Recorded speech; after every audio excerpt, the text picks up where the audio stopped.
आज मैं आप लोगों को कुछ हकीकत बताने जा रहा हूँ जो कि बक्सर ज़िले के एक गांव में हुआ था।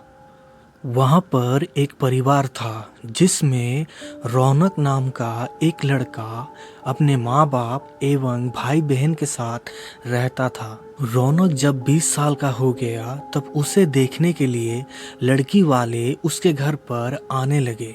कुछ दिन बीत गए, तभी रौनक को एक लड़की की फ़ोटो अच्छी लगती है। उसने अपने माँ को कहा कि माँ, मैं इसी लड़की से शादी करूँगा। और बोलता भी क्यों नहीं, हर लड़के के ख्वाहिश होता है कि उसकी औरत सुंदर और संस्कारी हो। उसकी माँ ने बोला, ठीक है बेटा, मैं तुम्हारी शादी इसी लड़की से करवाऊँगा। और लड़की की पिता को हाँ बोल दिया। और देखते ही देखते कुछ दिन बाद उसकी शादी का दिन नज़दीक आ गया। रौनक वो बहुत खुश था क्योंकि उसकी मेहंदी और संगीत से घर में खुशी छाई हुई थी और सारे मेहमान से उसका घर भर गया था। और वो मन ही मन सोच रहा था कि मैं अपनी औरत को बाहर घुमाने ले जाऊंगा, अपने दोस्तों के साथ बातें करवाऊंगा। और उस दिन उसका इंतज़ार भी ख़त्म हो गया क्योंकि उस दिन उसकी शादी जो हो रही थी। गांव वाले भी धूमधाम से बारात लेकर लड़की के घर पहुंचे और दोनों की शादी भी हो गई। और पुराने ज़माने में क्या होता था कि लड़की को अपने बाप के घर से विदा करने के लिए डोली में बिठाकर लड़के के घर लेकर जाते थे।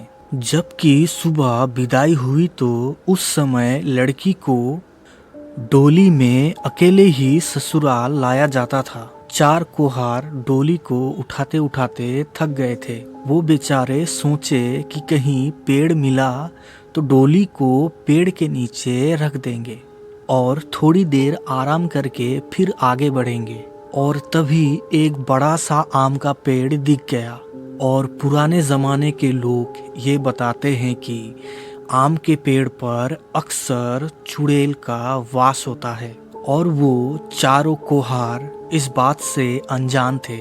और वो चारों कोहार उस आम के पेड़ की ओर आगे बढ़ते हुए उसके नीचे अपने डोली को रख देते हैं और पानी पीने लगते हैं। और वो बोले कि बहू, आपको भी अगर प्यास लगी है तो पानी पी लीजिए। लेकिन बहू ने कुछ नहीं बोला।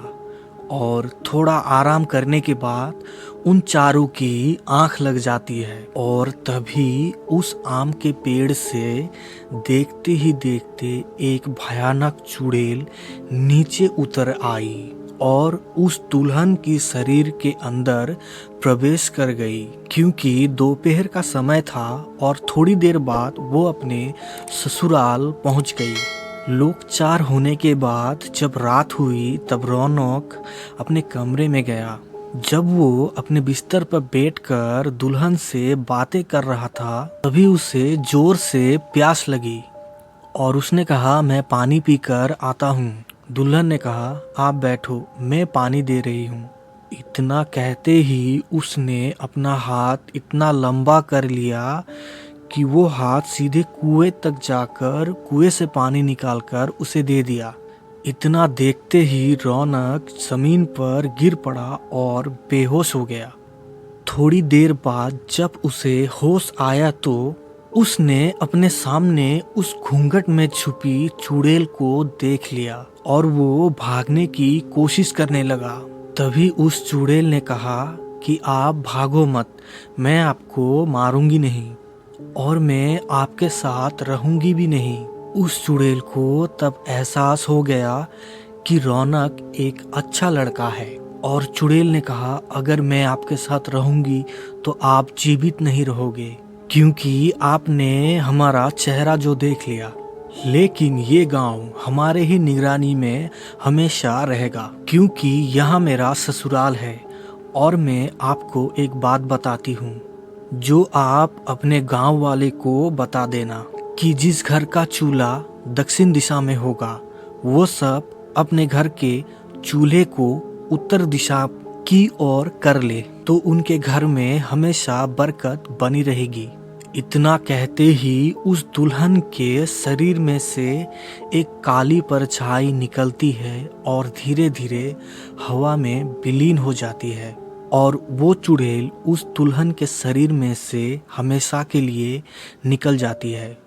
शास्त्रों के हिसाब से माना जाता है कि दक्षिण दिशा की ओर हमेशा भूत प्रेत का वास होता है, लेकिन ऐसा करने से अभी भी उस गांव में कभी भूखमरी या फिर कोई बीमारी उस गांव तक जल्दी नहीं आती। वहां पर सभी हंसी खुशी रहने लगे।